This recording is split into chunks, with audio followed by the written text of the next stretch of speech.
এখন দেশক যদি ধ্বংস কৰিব বিচাৰে তেন্তে মানুহৰ মাজত ধৰ্মৰ নামত যুঁজ লগাই দিয়া দেশ এনেই ধ্বংস হৈ যাব। চাণক্য। খং, হিংসা, লোভ এই তিনিটা হ'ল মানুহৰ ডাঙৰ ৰোগ। এই তিনিটা কেতিয়াও আহিব নিদিবা। মহিলাৰ বয়স আৰু পুৰুষৰ উপাৰ্জনৰ বিষয়ে কেতিয়াও সুধিব নালাগে, কিয়নো মহিলাই সদায় আনৰ বাবে জীয়াই, আনহাতে পুৰুষে কেতিয়াও নিজৰ বাবে উপাৰ্জন নকৰে।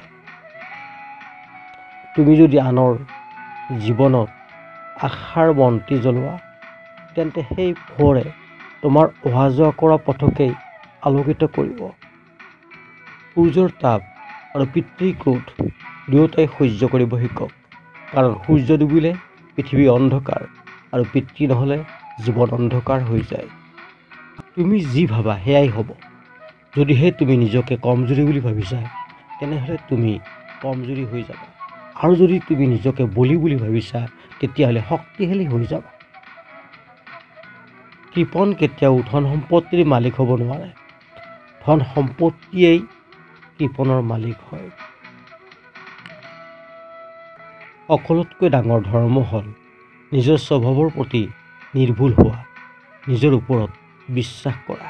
তিনিজন মানুহে পাৰে এখন দেশ বা এটা জাতিক পৰিৱৰ্তন কৰিব। তেওঁলোক হ'ল মা, দেউতা আৰু শিক্ষক। জীৱন আৰু সময় পৃথিৱীৰ শ্ৰেষ্ঠ শিক্ষক।